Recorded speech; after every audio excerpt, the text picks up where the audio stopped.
ಬನ್ನಿ ಹಾಗಿದ್ರೆ ಈ ಕ್ಷಣದ 50 ಸುದ್ದಿಗಳನ್ನು ಸುಪ್ರಭಾತ 50ಯಲ್ಲಿ ನೋಡ್ತಾ ಹೋಗೋಣ. 2024ಕ್ಕೆ ಗುಡ್ ಬೈ ಹೇಳಿಕೆ, ಹೊಸ ವರ್ಷಕ್ಕೆ 2025ಕ್ಕೆ ವೆಲ್ಕಮ್ ಮಾಡೋದಕ್ಕೆ ಕ್ಷಣಗಣನೆ ಶುರುವಾಗಿದೆ. ರಾಜಧಾನಿ ಬೆಂಗಳೂರು ನ್ಯೂ ಇಯರ್ ಸ್ವಾಗತಕ್ಕೆ ಸಜ್ಜಾಗಿದ್ದು ಪ್ರಮುಖ ಆಕರ್ಷಣೆಯಾದ ಎಂಜಿ ರೋಡ್, ಬ್ರಿಗೇಡ್ ರೋಡ್ ವಿದ್ಯುತ್ ದೀಪಗಳಿಂದ ಜಗಮಗಿಸ್ತಾ ಇದೆ. ರಸ್ತೆಯುದ್ದಕ್ಕೂ ಅತ್ಯಾಕರ್ಷಕ ಲೈಟಿಂಗ್ಸ್ ಆಗಿದ್ದು ಅಲಂಕಾರ ಕಣ್ಣು ಕೋರೈಸ್ತಾ ಇದೆ.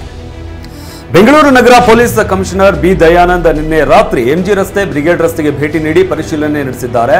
ಬಳಿಕ ಮಾತನಾಡಿದ ಅವರು, ಈ ಬಾರಿ ಹೆಚ್ಚು ಜನ ಸೇರುವ ನಿರೀಕ್ಷೆ ಇದೆ. ಕಳೆದ ವರ್ಷಕ್ಕಿಂತ ಈ ಸಲ ಹೆಚ್ಚು ಸಿಸಿಟಿವಿ ಅಳವಡಿಸಲಾಗಿದೆ, ಭಾರೀ ಬಂದೋಬಸ್ತ್ ಕೈಗೊಳ್ಳಲಾಗಿದೆ ಅಂತ ಹೇಳಿದ್ದಾರೆ. ಬೆಂಗಳೂರಿನಲ್ಲಿ ಭದ್ರತೆಗಾಗಿ 2 ಹೆಚ್ಚುವರಿ ಪೊಲೀಸ್ ಆಯುಕ್ತರು, ಓರ್ವ ಜಂಟಿ ಪೊಲೀಸ್ ಆಯುಕ್ತ, 15 ಡಿಸಿಪಿಗಳು, 44 ಎಸಿಪಿ, 135 ಇನ್ಸ್ಪೆಕ್ಟರ್, 530 ಸಬ್ ಇನ್ಸ್ಪೆಕ್ಟರ್, 655 ಸಹಾಯಕ ಇನ್ಸ್ಪೆಕ್ಟರ್ಗಳು ಹಾಗೂ 4833 ಕಾನ್ಸ್ಟೇಬಲ್ಸ್, 1048 ಮಹಿಳಾ ಪೊಲೀಸ್ ಸಿಬ್ಬಂದಿ ಸೇರಿದಂತೆ ಒಟ್ಟು 11830 ಮಂದಿ ಭದ್ರತಾ ಸಿಬ್ಬಂದಿಯನ್ನು ಇದಕ್ಕಾಗಿ ನಿಯೋಜಿಸಲಾಗಿದೆ. ರಾಜಧಾನಿ ಬೆಂಗಳೂರಿನಲ್ಲಿ ಇವತ್ತು ಮಧ್ಯರಾತ್ರಿ 7 ಗಂಟೆವರೆಗೂ ನ್ಯೂ ಇಯರ್ ಸೆಲೆಬ್ರೇಷನ್ಗೆ ಅವಕಾಶ ನೀಡಲಾಗಿದೆ. ಎಂಜಿ ರಸ್ತೆ, ಬ್ರಿಗೇಡ್ ರಸ್ತೆ, ಕೋರಮಂಗಲ, ಇಂದಿರಾನಗರ, 100 ಫೀಟ್ ರಸ್ತೆ ಮತ್ತಿತರ ಕಡೆಯಲ್ಲಿ ರಾತ್ರಿ 8 ಗಂಟೆಯಿಂದ ಮಧ್ಯರಾತ್ರಿ 7 ಗಂಟೆವರೆಗೂ ಸಾರ್ವಜನಿಕ ವಾಹನಗಳಿಗೆ ನಿರ್ಬಂಧ ವಿಧಿಸಲಾಗಿದೆ. ಮಹಿಳೆಯರು ಕುಣಿದು ಕುಪ್ಪಳಿಸಲು ಪ್ರತ್ಯೇಕ ಡಾನ್ಸ್ ಫ್ಲೋರ್, ಪತಿ ಪತ್ನಿ, ಕಪಲ್ಸ್, ಲವರ್ಸ್ಗೆ ಪ್ರತ್ಯೇಕ ಆಸನ ವ್ಯವಸ್ಥೆ ಮಾಡಿ ಹೆಚ್ಚಿನ ಸಂಖ್ಯೆಯಲ್ಲಿ ಲೇಡಿ ಬೌನ್ಸರ್ಸ್ ಕೂಡ ಸಿಸಿ ಕ್ಯಾಮೆರಾ ಅಳವಡಿಸುವಂತೆ ಪಬ್ಗಳಿಗೆ, ಕ್ಲಬ್ಗಳಿಗೆ ಪೊಲೀಸರು ಸೂಚಿಸಿದ್ದಾರೆ. ಜೊತೆಗೆ ಪಾರ್ಟಿ ನಂತರ ಮಹಿಳೆಯರನ್ನ ಸುರಕ್ಷಿತವಾಗಿ ಕ್ಯಾಬ್ ಸರ್ವಿಸ್ ಮೂಲಕ ಮನೆಗೆ ತಲುಪಿಸುವುದಕ್ಕೂ ವ್ಯವಸ್ಥೆ ಮಾಡಲಾಗಿದೆ. ಬೆಂಗಳೂರಿನಾದ್ಯಂತ ಇವತ್ತು ರಾತ್ರಿಯಿಂದ ಫ್ಲೈಓವರ್ಗಳು ಬಂದ್ ಆಗುತ್ತೆ. ಇವತ್ತು ರಾತ್ರಿ 11 ಗಂಟೆಯಿಂದ ಮುಂಜಾನೆ 6 ಗಂಟೆಯವರೆಗೆ ಅಂತಾರಾಷ್ಟ್ರೀಯ ವಿಮಾನ ನಿಲ್ದಾಣಕ್ಕೆ ಸಂಪರ್ಕಿಸುವ ಮೇಲ್ಸೇತುವೆ ಹೊರತುಪಡಿಸಿ ನಗರದ ಎಲ್ಲಾ ಮೇಲ್ಸೇತುವೆಗಳ ಮೇಲೆ ವಾಹನ ಸಂಚಾರಕ್ಕೆ ಬ್ರೇಕ್ ಹಾಕಲಾಗಿದೆ. ಹೊಸ ವರ್ಷದ ದಿನ ಜನರಿಗೆ ತೊಂದರೆಯಾಗಬಾರದು ಅಂತ ಬಿಬಿಎಂಪಿ, ಬೆಸ್ಕಾಂ, ಬಿಡಬ್ಲ್ಯೂಎಸ್ಎಸ್ಪಿ ಸಿಬ್ಬಂದಿಗೆ ರಜೆ ನೀಡದಂತೆ ಡಿಸಿಎಂ ಡಿಕೆಶಿ ಖಡಕ್ ಸೂಚನೆ ಕೊಟ್ಟಿದ್ದಾರೆ. ರಾತ್ರಿ ಮದ್ಯ ಸೇವಿಸಿ ಬಂದವರಿಗೆ ಮೆಟ್ರೋದಲ್ಲಿ ಎಂಟ್ರಿ ಇರಲ್ಲ, ಕುಡಿದು ರಂಪಾಟ ಮಾಡಿದ್ರೆ ದಂಡ ವಿಧಿಸುವುದಲ್ಲದೆ ಕೇಸ್ ಹಾಕಲಾಗುತ್ತೆ. ಪ್ರತಿ ಕೋಚ್ನಲ್ಲೂ ಮಹಿಳಾ ಸೆಕ್ಯೂರಿಟಿಗಳನ್ನ ನಿಯೋಜಿಸಲಾಗ್ತಾ ಇದೆ. ಪ್ರವಾಸಿಗರ ಹಾಟ್ಸ್ಪಾಟ್ ಚಿಕ್ಕಬಳ್ಳಾಪುರದ ನಂದಿ ಬೆಟ್ಟ ಪ್ರವೇಶಕ್ಕೆ ಸಂಜೆ 6 ಗಂಟೆಯಿಂದ ನಾಳೆ ಬೆಳಗ್ಗೆ 7 ಗಂಟೆಯವರೆಗೆ ನಿರ್ಬಂಧ ಹೇರಲಾಗಿದೆ. ಮೈಸೂರಿನ ಚಾಮುಂಡಿ ಬೆಟ್ಟಕ್ಕೆ ಸಂಜೆ 7 ಗಂಟೆ ನಂತರ ಪ್ರವಾಸಿಗರಿಗೆ ನಿರ್ಬಂಧ ಇರಲಿದ್ದು ನಾಳೆ ಎಂದಿನಂತೆ ಹೋಗಬಹುದಾಗಿದೆ. ಇನ್ನು ಕೆಆರ್ಎಸ್, ಹಿನ್ನೀರು, ಬಲಮುರಿ, ಎಡಮುರಿಗೆ ನಾಳೆ ರಾತ್ರಿವರೆಗೂ ನಿರ್ಬಂಧ ಹೇರಲಾಗಿದೆ. ಚಿಕ್ಕಮಗಳೂರಿನ ಮುಳ್ಳಯ್ಯನಗಿರಿ, ಸೀತಾಳಯ್ಯನಗಿರಿ ಸೇರಿ ಇತರೆ ತಾಣಗಳಲ್ಲೂ ಪ್ರವಾಸಿಗರಿಗೆ ನಿರ್ಬಂಧ ಹೇರಲಾಗಿದೆ. ಇವತ್ತು ಸಂಜೆ 6 ಗಂಟೆಯಿಂದ ನಾಳೆ ಬೆಳಗ್ಗೆ 6 ಗಂಟೆ ತನಕ ಬಂದಿರುತ್ತೆ. ಹಾಗೆ ಹೋಮ್ ಸ್ಟೇ ರೆಸಾರ್ಟ್ಗಳಿಗೆ ಇವತ್ತು ರಾತ್ರಿ 10 ಗಂಟೆಗೆ ಡಿಜೆ ಸ್ಪೀಕರ್ ಬಂದ್ ಮಾಡಬೇಕು, ಅನುಮತಿ ಪಡೆದೇ ಪಾರ್ಟಿ ಮಾಡೋ ಹಾಗಿಲ್ಲ ಅಂತ ಎಸ್ಪಿ ಆದೇಶಿಸಿದ್ದಾರೆ. ಉತ್ತರ ಕನ್ನಡ ಜಿಲ್ಲೆಯ ಮುರುಡೇಶ್ವರ ಕಡಲ ತೀರ 20 ದಿನದಿಂದ ಬಂದ್ ಆಗಿತ್ತು. ಇವತ್ತಿನಿಂದ ಪ್ರವಾಸಿಗರಿಗೆ ಓಪನ್ ಆಗ್ತಾ ಇದೆ. ಜೋಗ ಜಲಪಾತ ವೀಕ್ಷಣೆಗೂ ಜನವರಿ 1ರಿಂದ ಮಾರ್ಚ್ 15ರ ತನಕ ಜಿಲ್ಲಾಡಳಿತ ನಿರ್ಬಂಧ ಹೇರಿತ್ತು. ಆದರೆ ಈಗ ಜಲಪಾತ ವೀಕ್ಷಣೆಗೆ ಇದ್ದ ನಿರ್ಬಂಧವನ್ನ ತೆರವು ಮಾಡಲಾಗಿದೆ. ಮಾಜಿ ಪ್ರಧಾನಿ ಮನಮೋಹನ್ ಸಿಂಗ್ ನಿಧನದ ಕಾರಣ 1 ವಾರ ಶೋಕಾಚರಣೆಯನ್ನು ಘೋಷಿಸಲಾಗಿತ್ತು. ಇದರಿಂದಾಗಿ ಯಾವುದೇ ಮನರಂಜನಾತ್ಮಕ ಕಾರ್ಯಕ್ರಮಗಳನ್ನು ಮಾಡುವಂತಿಲ್ಲ. ಹೀಗಾಗಿ 1 ದಿನದ ಅಬಕಾರಿ ಲೈಸೆನ್ಸ್ಗಾಗಿ ಅರ್ಜಿ ಸಲ್ಲಿಸಿದವರಿಗೆ ಅನುಮತಿ ದೊರೆತಿಲ್ಲ. ಡಿಸೆಂಬರ್ 31ರ ಈ 1 ಅಬಕಾರಿ ಲೈಸೆನ್ಸ್ಗಾಗಿ ಅರ್ಜಿ ಸಲ್ಲಿಸಿದವರು ಈಗಾಗಲೇ ಟಿಕೆಟ್ ಸೇಲ್ ಮಾಡಿಕೊಂಡಿದ್ರು, ಈಗ ಸಂಕಷ್ಟಕ್ಕೆ ಸಿಲುಕಿದ್ದಾರೆ. ಹುಬ್ಬಳ್ಳಿಯಲ್ಲಿ ಹೊಸ ವರ್ಷಾಚರಣೆಗೆ ಶ್ರೀರಾಮ ಸೇನೆ ಆಕ್ಷೇಪ ಎತ್ತಿದೆ. ಇದು ನಮ್ಮ ಸಂಸ್ಕೃತಿ ಅಲ್ಲ, ಪಾಶ್ಚಾತ್ಯ ಸಂಸ್ಕೃತಿ, ಇದರ ಆಚರಣೆ ಬೇಡ ಅಂತ ಶ್ರೀರಾಮ ಸೇನೆ ರಾಜ್ಯ ಘಟಕದ ಅಧ್ಯಕ್ಷ ಗಂಗಾಧರ ಕುಲಕರ್ಣಿ ಹುಬ್ಬಳ್ಳಿಯಲ್ಲಿ ಪ್ರತಿಷ್ಠಿತ ಹೋಟೆಲ್ಗಳಿಗೆ ತೆರಳಿ ಮನವಿಯನ್ನ ಸಲ್ಲಿಸಿದ್ದಾರೆ. ಇನ್ನು ಮತ್ತೊಂದು ಕಡೆ ಬಾಗಲಕೋಟೆಯಲ್ಲೂ ಹಿಂದೂ ಸಂಘಟನೆಗಳಿಂದ ಹೊಸ ವರ್ಷಾಚರಣೆಗೆ ವಿರೋಧ ವ್ಯಕ್ತವಾಗ್ತಾ ಇದೆ. ಗುತ್ತಿಗೆದಾರ ಸಚಿನ್ ಆತ್ಮಹತ್ಯೆ ಕೇಸ್ನಲ್ಲಿ ಸಚಿವ ಪ್ರಿಯಾಂಕ್ ಖರ್ಗೆ ರಾಜೀನಾಮೆಗೆ ಬಿಜೆಪಿ ಪಟ್ಟು ಹಿಡಿದಿದೆ. ಜನವರಿ 4ರಂದು ಕಲಬುರಗಿಯಲ್ಲಿ ಬೃಹತ್ ಪ್ರತಿಭಟನೆ ನಡೆಸಿ ಪ್ರಿಯಾಂಕ್ ಖರ್ಗೆ ಮನೆಗೆ ಮುತ್ತಿಗೆ ಹಾಕುವುದಕ್ಕೆ ನಿರ್ಧರಿಸಿದೆ. ಆರೋಪಿ ರಾಜು ಕಪ್ನೂರ್ ಜೊತೆ ಸಚಿವ ಪ್ರಿಯಾಂಕ್ ಖರ್ಗೆ ಇರುವಂತಹ ಫೋಟೋಗಳನ್ನು ವಿಜಯೇಂದ್ರ ಬಿಡುಗಡೆ ಮಾಡಿದ್ದಾರೆ.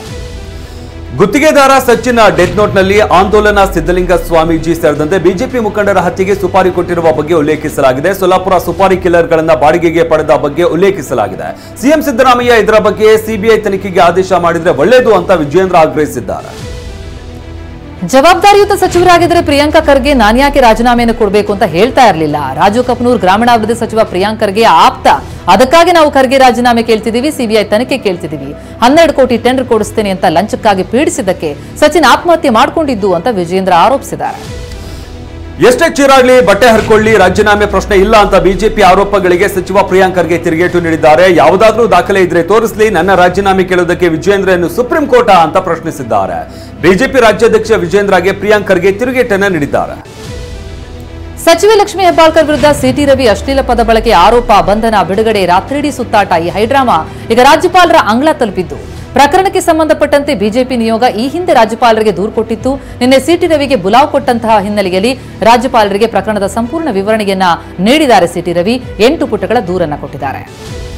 ಡಿಸಿಎಂ ಡಿಕೆ ಶಿವಕುಮಾರ್ ಮತ್ತು ಲಕ್ಷ್ಮೀ ಹೆಬ್ಬಾಳ್ಕರ್ ಸೂಚನೆ ಮೇರೆಗೆ ಪೊಲೀಸರು ಸುಪಾರಿ ಕಿಲ್ಲರ್ಗಳಂತೆ ವರ್ತಿಸಿದ್ರು ಅಂತ ಸಿಟಿ ರವಿ ಆರೋಪಿಸಿದ್ದಾರೆ. ನಿಗೂಢ ಸ್ಥಳಗಳಿಗೆ ಕರ್ಕೊಂಡು ಹೋದ್ರು, ಫೇಕ್ ಎನ್ಕೌಂಟರ್ ಮಾಡೋದಕ್ಕೆ ಸಂಚು ರೂಪಿಸಿದ್ರು. ಪೊಲೀಸರು ಸುವರ್ಣಸೌಧದ ಒಳಗೆ ಪ್ರವೇಶ ಮಾಡಿ ಬಂಧಿಸಿದ್ದೇ ಅಕ್ರಮ, ನನ್ನ ಹಕ್ಕುಚ್ಯುತಿ ಆಗಿದೆ ಅಂತ ದೂರಿನಲ್ಲಿ ಉಲ್ಲೇಖಿಸಲಾಗಿದೆ.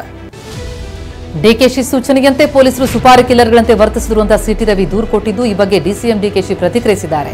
ದಿನ ದೂರುಗಳನ್ನು ಕೊಡ್ಲಿ, ನನ್ನ ನೆನಪಿಸಿಕೊಳ್ತಲೇ ಇರಲಿ, ಸಂತೋಷ ಅಂತ ಲೇವಡಿ ಮಾಡಿದ್ದಾರೆ. ಅಷ್ಟೇ ಅಲ್ಲ, ಇದೇನು ಸಿಬಿಐ ವಹಿಸೋ ಕೇಸೇ ಅಲ್ಲ ಅಂತಲೂ ತಿರುಗೇಟು ಕೊಟ್ಟಿದ್ದಾರೆ. ಸಿಟಿ ರವಿ ಪ್ರಕರಣವನ್ನು ಸರ್ಕಾರ ಸಿಐಡಿ ತನಿಖೆಗೆ ವಹಿಸಿದೆ. ಇವತ್ತು ಅಥವಾ ಸದ್ಯದಲ್ಲೇ ಸಿಐಡಿ ಟೀಮ್ ಬೆಳಗಾವಿಗೆ ತೆರಳಿ ಮಾಹಿತಿಯನ್ನು ಪಡೆಯಲಿದೆ. ಪರಿಷತ್ನಲ್ಲಿ ಸ್ಥಳ ಮಹಜರು ಮಾಡುವುದೇ ಪೊಲೀಸರಿಗೆ ತಲೆನೋವಾಗಿದೆ. ಹೀಗಾಗಿ ಈ ಮಧ್ಯೆ ಸ್ಥಳ ಮಹಜರಿಗೆ ಪೊಲೀಸ್ ಮಹಾನಿರ್ದೇಶಕರು ಸಭಾಪತಿಗಳಿಗೆ ಪತ್ರ ಬರೆದಿದ್ದಾರೆ. ಅನುಮತಿ ಕೊಟ್ಟಿಲ್ಲ ಅಂತ ಹೊರಟ್ಟಿ ಹೇಳಿದ್ದಾರೆ. ನಕ್ಸಲೀಯ ಚಟುವಟಿಕೆಗಳಲ್ಲಿ ತೊಡಗಿರೋರು ಶರಣಾಗಿ ಸಮಾಜದ ಮುಖ್ಯವಾಹಿನಿಗೆ ಬರಬೇಕು ಅಂತ ಸರ್ಕಾರ ಬಯಸುತ್ತೆ ಅಂತ ಮುಖ್ಯಮಂತ್ರಿ ಸಿದ್ದರಾಮಯ್ಯ ಹೇಳಿದರು. ನಕ್ಸಲೀಯರ ಶರಣಾಗತಿ ನೀತಿಯನ್ವಯ ಹಂತ ಹಂತವಾಗಿ ಆರ್ಥಿಕ ನೆರವು, ಆಯುಧಗಳನ್ನು ಸರ್ಕಾರಕ್ಕೆ ನೀಡೋ ನಕ್ಸಲೀಯರಿಗೆ ಪ್ರೋತ್ಸಾಹಧನ, ಕೌಶಲ್ಯ ತರಬೇತಿ ಜೊತೆಗೆ ಪುನರ್ವಸತಿ ಕಲ್ಪಿಸಲಾಗುವುದು ಅಂತ ಸಿಎಂ ಟ್ವೀಟ್ ಮಾಡಿದ್ದಾರೆ. ಜಾಮೀನಿನ ಮೇಲೆ ಬಿಡುಗಡೆಯಾಗಿ ಮನೆಯಲ್ಲಿ ರೆಸ್ಟ್ ಮಾಡ್ತಾ ಇರುವ ನಟ ದರ್ಶನ್ಗೆ ಮತ್ತೆ ಟೆನ್ಷನ್ ಶುರುವಾಗುವ ಲಕ್ಷಣಗಳು ಗೋಚರಿಸಿದೆ. ಹೈಕೋರ್ಟ್ ನೀಡಿರುವ ಜಾಮೀನನ್ನ ಪ್ರಶ್ನಿಸಿ ಸುಪ್ರೀಂ ಕೋರ್ಟ್ಗೆ ಮೇಲ್ಮನವಿ ಸಲ್ಲಿಸುವುದಕ್ಕೆ ಪೊಲೀಸರಿಗೆ ಗೃಹ ಇಲಾಖೆ ಅಸ್ತು ಎಂದಿದೆ. ಅನುಮತಿ ಪತ್ರವನ್ನು ತನಿಖಾಧಿಕಾರಿ ಹಾಗೂ ಸಂಬಂಧಪಟ್ಟ ಪ್ರಾಧಿಕಾರಕ್ಕೆ ರವಾನಿಸಿದೆ. ಆರೋಪಿ ದರ್ಶನ್ ವಿರುದ್ಧ ರಾಜ್ಯ ಸರ್ಕಾರದ ಪರ ವಾದ ಮಾಡುವುದಕ್ಕೆ SPP Prasanna Kumar, on record ವಕೀಲರಾಗಿ Anil C Nishani, special counsel ಆಗಿ ಸಿದ್ಧಾರ್ಥ ಲೂತ್ರಾ ಅವರನ್ನು ನೇಮಕ ಮಾಡಲಾಗಿದೆ. ಈಗಾಗಲೇ ಎಸ್ಪಿಪಿ ಪ್ರಸನ್ನ ಕುಮಾರ್ ಸೇರಿದಂತೆ ನುರಿತ ವಕೀಲರ ಜೊತೆ ಪೊಲೀಸರು ಚರ್ಚೆ ಮಾಡಿದ್ದು, A1 ಪವಿತ್ರ, ಲಕ್ಷ್ಮಣ್, ಪ್ರದೋಷ್, ನಾಗರಾಜು, ಅನುಕುಮಾರ್ ಜಾಮೀನನ್ನ ಪೊಲೀಸರು ಪ್ರಶ್ನಿಸುತ್ತಾರೆ. ಬಾಸ್ ಕಾಲ ಮುಗಿತು, ಮ್ಯಾಕ್ಸ್ ಮಾಸಾಟ ಶುರುವಾಯಿತು ಎನ್ನೋ ಸುದ್ದಿ ಹಲ್ಚಲ್ ಎಬ್ಸಿದೆ. ಆದರೆ ಬಾಸಿಸಂ ಕೇಕ್ ವಿವಾದಕ್ಕೆ ಕಿಚ್ಚ ಸುದೀಪ್ ಸ್ಪಷ್ಟನೆ ಕೊಟ್ಟಿದ್ದಾರೆ. ಥಿಯೇಟರ್ನಲ್ಲಿ ಒಬ್ಬ ಹುಡುಗ ಕಿಚ್ಚ ಬಾಸ್ ಅಂತ ಹೇಳೋದನ್ನ ನಿಲ್ಲಿಸಿ ಇನ್ನು ಮುಂದೆ ಕಿಚ್ಚ ಮಾಸ್ ಅಂತ ಕರೀರಿ ಅಂತ ಹೇಳ್ತಾನೆ. ಆ ಹುಡುಗನ ಮಾತೆ ಇಷ್ಟೊಂದು ಸದ್ದು ಮಾಡಿದೆ ಅಂತ ಸುದೀಪ್ ಹೇಳಿದ್ದಾರೆ. ಯಶ್, ದರ್ಶನ್, ಉಪ್ಪಿ ಹಾಗೂ ಶಿವಣ್ಣ ಎಲ್ಲರೂ ಸೇರಿದ್ರೆ ಚಿತ್ರರಂಗ ಅಂತ ನಟ ಸುದೀಪ್ ಹೇಳಿದ್ದಾರೆ. ಯಶ್, ಶಿವಣ್ಣ, ಧ್ರುವಗೆ ಬಾಸ್ ಅಂತ ಕರೆಯೋದಿಲ್ವಾ, ನನಗೂ ದರ್ಶನ್ಗೂ ಏನು ಇಲ್ಲ ಅಂತ ಬಾಸಿಸಂ ಚರ್ಚೆಗೆ ನಟ ಸುದೀಪ್ ತೆರೆ ಎಳೆದಿದ್ದಾರೆ. ವಾರಾಹಿ ಜ್ಯುವೆಲರಿ ಮಾಲೀಕಿ ವನಿತಾಗೆ ವಂಚನೆ ಪ್ರಕರಣದಲ್ಲಿ ಐಶ್ವರ್ಯ ಮತ್ತು ಆಕೆಯ ಪತಿಯನ್ನ ಜೈಲಿನಿಂದ ಮತ್ತೆ ಪೊಲೀಸ್ ಕಸ್ಟಡಿಗೆ ಪಡೆಯಲಾಗಿದೆ. ಬೆಂಗಳೂರಿನ 4ನೇ ACMM ಕೋರ್ಟ್ಗೆ ನಿನ್ನೆ ಇಬ್ಬರನ್ನ ಹಾಜರುಪಡಿಸಿ ಜನವರಿ 6ರವರೆಗೂ ಚಂದ್ರ ಲೇಔಟ್ ಠಾಣೆ ಪೊಲೀಸರು ಕಸ್ಟಡಿಗೆ ಪಡೆದುಕೊಂಡಿದ್ದಾರೆ. ತಿಗಣೆ ಕಚ್ಚಿದ್ದಕ್ಕೆ ಬಸ್ ಮಾಲೀಕರಿಗೆ ದಕ್ಷಿಣ ಕನ್ನಡ ಜಿಲ್ಲಾ ಗ್ರಾಹಕರ ಕೋರ್ಟ್ ದಂಡ ವಿಧಿಸಿದೆ. ದೀಪಿಕಾ ಸುವರ್ಣ ಎನ್ನುವರಿಗೆ ಬಸ್ನಲ್ಲಿ ತಿಗಣೆ ಕಚ್ಚಿತ್ತು. ಇದರಿಂದ ರಿಯಾಲಿಟಿ ಶೋಗೆ ತಯಾರಿ ನಡೆಸೋದಕ್ಕೆ ಸಮಸ್ಯೆ ಆಗಿತ್ತು. ಅವರು ಸೀಬರ್ಡ್ ಮತ್ತು ರೆಡ್ ಬಸ್ ವಿರುದ್ಧ ಕೇಸ್ ದಾಖಲಿಸಿದ್ರು. ವಿಚಾರಣೆ ನಡೆಸಿದ ಗ್ರಾಹಕರ ಕೋರ್ಟ್ 1 ಲಕ್ಷ ರೂಪಾಯಿ ಪರಿಹಾರ, 18,650 ರೂಪಾಯಿ ದಂಡ, 850 ರೂಪಾಯಿ ಟಿಕೆಟ್ ಹಣ, ಕಾನೂನು ಹೋರಾಟದ 10,000 ರೂಪಾಯಿ ಕಟ್ಟುವಂತೆ ಆದೇಶಿಸಿದೆ. ದೇಶದ 31 ಮುಖ್ಯಮಂತ್ರಿಗಳ ಆಸ್ತಿ ಕುರಿತ ವರದಿಯನ್ನ ಎಡಿಆರ್ ಬಹಿರಂಗಪಡಿಸಿದೆ. ಆಂಧ್ರಪ್ರದೇಶದ ಸಿಎಂ ಚಂದ್ರಬಾಬು ನಾಯ್ಡು 931 ಕೋಟಿ ಆಸ್ತಿ ಹೊಂದಿರೋದ್ರೊಂದಿಗೆ ದೇಶದ ಅತಿ ಶ್ರೀಮಂತ ಸಿಎಂ ಆಗಿ ಹೊರಹೊಮ್ಮಿದ್ದಾರೆ. ತೆಲಂಗಾಣ ಸಿಎಂ ರೇವಂತ್ ರೆಡ್ಡಿ ಅತಿ ಹೆಚ್ಚು ಕ್ರಿಮಿನಲ್ ಕೇಸ್ ಹೊಂದಿರುವ ಸಿಎಂ ಆಗಿದ್ದಾರೆ. ಎಡಿಆರ್ ವರದಿ ಪ್ರಕಾರ 332 ಕೋಟಿಯ ಒಡೆಯ ಅರುಣಾಚಲ ಪ್ರದೇಶ ಸಿಎಂ ಪೆಮಾ ಖಂಡು 2ನೇ ಸಿರಿವಂತ ಮುಖ್ಯಮಂತ್ರಿಯಾದರೆ, ಕರ್ನಾಟಕದ ಸಿಎಂ ಸಿದ್ದರಾಮಯ್ಯ 50 ಕೋಟಿಗಿಂತ ಹೆಚ್ಚು ಆಸ್ತಿ ಹೊಂದಿರುವ ಮೂಲಕ 3ನೇ ಶ್ರೀಮಂತ ಸಿಎಂ ಆಗಿದ್ದಾರೆ. ಆದರೆ ಮಮತಾ ಬ್ಯಾನರ್ಜಿ 15 ಲಕ್ಷ ಆಸ್ತಿ ಹೊಂದಿದ್ದು ಅತ್ಯಂತ ಬಡ ಮುಖ್ಯಮಂತ್ರಿಯಾಗಿದ್ದಾರೆ. ಇಸ್ರೋದ ಮಹತ್ವಾಕಾಂಕ್ಷಿ ಸ್ಪಾಡೆಕ್ಸ್ ಉಪಗ್ರಹವನ್ನ PSLV ರಾಕೆಟ್ ಮೂಲಕ ಯಶಸ್ವಿಯಾಗಿ ಉಡಾವಣೆ ಮಾಡಲಾಗಿದೆ. ಆಂಧ್ರಪ್ರದೇಶದ ಶ್ರೀಹರಿಕೋಟಾದ ಸತೀಶ್ ಧವನ್ ಬಾಹ್ಯಾಕಾಶ ಕೇಂದ್ರದಿಂದ ರಾತ್ರಿ 10 ಗಂಟೆ ವೇಳೆಗೆ ಉಡ್ಡಯನ ಮಾಡಲಾಗಿದೆ. ಈ ಕಾರ್ಯಾಚರಣೆಯಲ್ಲಿ ಬಾಹ್ಯಾಕಾಶದಲ್ಲಿ 2 ಉಪಗ್ರಹಗಳನ್ನು ಪರಸ್ಪರ ಜೋಡಿಸಲಾಗುತ್ತದೆ ಮತ್ತು ಬೇರ್ಪಡಿಸಲಾಗುತ್ತೆ. ಆಪ್ ದೆಹಲಿಯಲ್ಲಿ ಮತ್ತೆ ಅಧಿಕಾರಕ್ಕೆ ಬಂದರೆ ದೇವಾಲಯದ ಅರ್ಚಕರಿಗೆ ಮತ್ತು ಗುರುದ್ವಾರದ ಗ್ರಂಥಿಗಳಿಗೆ ಮಾಸಿಕ 18,000 ರೂಪಾಯಿ ಸಂಭಾವನೆ ಕೊಡುವ ಪೂಜಾರಿ ಗ್ರಂಥಿ ಸಮ್ಮಾನ್ ಯೋಜನೆ ಜಾರಿಗೊಳಿಸಲಿದೆ ಅಂತ ಕೇಜ್ರಿವಾಲ್ ಹೇಳಿದ್ದಾರೆ. ಇಂದು ಕನೌಟ್ ಸ್ಥಳದಲ್ಲಿರುವ ಹನುಮಾನ್ ಮಂದಿರಕ್ಕೆ ಭೇಟಿ ಕೊಡ್ತಿದ್ದಾರೆ. ಅಲ್ಲಿ ಯೋಜನೆ ನೋಂದಣಿಗೆ ಚಾಲನೆ ನೀಡಲಿದ್ದಾರೆ. ಯುಪಿಯ ಪ್ರಯಾಗ್ರಾಜ್ನಲ್ಲಿ ಮಹಾಕುಂಭಮೇಳಕ್ಕೆ ವೇದಿಕೆ ಸಜ್ಜಾಗಿದೆ. ಜನವರಿ 13ರಿಂದ ಕುಂಭಮೇಳ ಆರಂಭವಾಗಲಿದ್ದು ನಿನ್ನೆ ರಾತ್ರಿ ಗಂಗಾ ಪೂಜೆ ಮಾಡಲಾಯಿತು. ಈ ಮನೋಹರ ದೃಶ್ಯ ಡ್ರೋನ್ ಕ್ಯಾಮೆರಾದಲ್ಲಿ ಸೆರೆಯಾಗಿದೆ. ಕೇರಳದ ಕೊಚ್ಚಿಯಲ್ಲಿ ಏಕಕಾಲಕ್ಕೆ 12,000 ನೃತ್ಯಗಾರ್ತಿಯರು ಭರತನಾಟ್ಯ ಪ್ರದರ್ಶನ ಮಾಡಿದ್ರು. ಮೃದಂಗ ನಾದಂ 2024 ಹೆಸರಲ್ಲಿ ನಡೆದಂತಹ ಭರತನಾಟ್ಯ ಕಾರ್ಯಕ್ರಮ ಗಿನ್ನಿಸ್ ವಿಶ್ವದ ದಾಖಲೆಯ ಪುಟ ಸೇರಿತು. ಈ ಹಿಂದೆ 10,500 ನೃತ್ಯಗಾರ್ತಿಯರು ಮಾಡಿದ್ದ ದಾಖಲೆಯನ್ನ ಈ ಬಾರಿ ಸರಿಗಟ್ಟಲಾಗಿದೆ. ಮೆಲ್ಬೋರ್ನ್ನಲ್ಲಿ ನಡೆದಂತಹ ಬಾಕ್ಸಿಂಗ್ ಡೇ ಟೆಸ್ಟ್ ಪಂದ್ಯದಲ್ಲಿ ಭಾರತ ಮುಗ್ಗರಿಸಿದೆ. ಆಸ್ಟ್ರೇಲಿಯಾ ಗೆದ್ದರೂ 184 ರನ್ಗಳ ಸೋಲು ಅನುಭವಿಸಿದೆ. ಈ ಪಂದ್ಯದ ಸೋಲಿನಿಂದ ಟೀಂ ಇಂಡಿಯಾ 3ನೇ ವಿಶ್ವ ಟೆಸ್ಟ್ ಚಾಂಪಿಯನ್ಶಿಪ್ ಫೈನಲ್ ಹಾದಿ ಅತ್ಯಂತ ಕಠಿಣವಾಗಿದ್ದು 5 ಪಂದ್ಯಗಳ ಸರಣಿಯಲ್ಲಿ ಆಸ್ಟ್ರೇಲಿಯಾ 2-1 ಮುನ್ನಡೆ ಸಾಧಿಸಿದೆ. ಆಸ್ಟ್ರೇಲಿಯಾ 340 ರನ್ಗಳ ಗುರಿ ನೀಡಿತ್ತು. ಕ್ಯಾಪ್ಟನ್ ರೋಹಿತ್ ಶರ್ಮಾ, ರನ್ಮಿಷನ್ ಕೊಹ್ಲಿ ಮತ್ತು ಕನ್ನಡಿಗ ಕೆಎಲ್ ರಾಹುಲ್ ಒಂದಂಕಿ ರನ್ಗೆ ಸೀಮಿತವಾಗಿದ್ರು. ಆದರೆ ಯಶಸ್ವಿ ಜೈಸ್ವಾಲ್ ದ್ವಿತೀಯ ಇನ್ನಿಂಗ್ಸ್ನಲ್ಲೂ ಏಕಾಂಗಿ ಹೋರಾಟ ನಡೆಸಿದ್ರು. 208 ಎಸೆತಗಳಲ್ಲಿ 84 ರನ್ ಗಳಿಸಿದ್ರು. ಆದರೆ ಥರ್ಡ್ ಅಂಪೈರ್ ವಿವಾದಾತ್ಮಕ ತೀರ್ಪಿಗೆ ವಿಕೆಟ್ ಒಪ್ಪಿಸಬೇಕಾಯಿತು. ಟೀಂ ಇಂಡಿಯಾದ ಬೆಂಕಿ bowler Jasprit Bumrah ICC test cricketer of the year ಅವಾರ್ಡ್ಸ್ಗೆ ನಾಮನಿರ್ದೇಶನಗೊಂಡಿದ್ದಾರೆ. ಬುಮ್ರಾ ಆಸ್ಟ್ರೇಲಿಯಾ ವಿರುದ್ಧ ಟೆಸ್ಟ್ ಸರಣಿಯಲ್ಲಿ ಭರ್ಜರಿ ಪ್ರದರ್ಶನ ನೀಡಿದ್ದಾರೆ. ಭಾರತದ ಮಾಜಿ ಕ್ರಿಕೆಟಿಗ ವಿನೋದ್ ಕಾಂಬ್ಳಿ ಅನಾರೋಗ್ಯದಿಂದ ಆಸ್ಪತ್ರೆ ಸೇರಿದ್ದಾರೆ. ಸದ್ಯ ಥಾಣೆ ಜಿಲ್ಲೆಯ ಖಾಸಗಿ ಆಸ್ಪತ್ರೆಯಲ್ಲಿ ಚಿಕಿತ್ಸೆ ಪಡಿತಾ ಇದ್ದು ಚೇತರಿಸಿಕೊಳ್ತಾ ಇದ್ದಾರೆ. ನಿನ್ನೆ ಆಸ್ಪತ್ರೆ ಸಿಬ್ಬಂದಿ ಜೊತೆ ಚೆಕ್ ದ ಇಂಡಿಯಾ ಸಾಂಗಿಗೆ ಹೆಜ್ಜೆ ಹಾಕಿದ್ದಾರೆ. ಈ ವಿಡಿಯೋ ಪೋಸ್ಟ್ ಮಾಡಿರುವ ಆಸ್ಪತ್ರೆ ವಿನೋದ್ ಕಾಂಬ್ಳೆ ಅವರು ಚಿಕಿತ್ಸೆಗೆ ಸ್ಪಂದಿಸ್ತಾ ಇದ್ದಾರೆ ಅಂತ ಹೇಳಿದ್ದಾರೆ. ಸಾಹಸ ಸಿಂಹ ವಿಷ್ಣುವರ್ಧನ್ ಅವರ 15ನೇ ಪುಣ್ಯಸ್ಮರಣೆ ಬೆಂಗಳೂರಿನ ಅಭಿಮನ್ಯು ಸ್ಟುಡಿಯೋದಲ್ಲಿ ಸಮಾಧಿನಲ್ಲಿ ನಡೆಯಿತು. ಅಭಿಮಾನಿಗಳು ರೊಚ್ಚಿಗೆದ್ದಂತಹ ಪ್ರಸಂಗ ಆ ಸಂದರ್ಭದಲ್ಲಿ ನಡೆಯಿತು. ವಿಷ್ಣು ಸಮಾಧಿ ಬಳಿ ನಿಲ್ಲೋದಕ್ಕೆ ಅವಕಾಶ ನೀಡಿರಲಿಲ್ಲ. ಡಸ್ಟ್ಬಿನ್ಗೆ ಎಸೆಯೋ ರೀತಿ ದೂರದಿಂದ ಹೂ ಎಸೆದು ಬರ್ತಾ ಇದ್ದೀವಿ ಅಂತ ಅಭಿಮಾನಿಗಳು ಆಕ್ರೋಶ ವ್ಯಕ್ತಪಡಿಸಿದ್ದಾರೆ.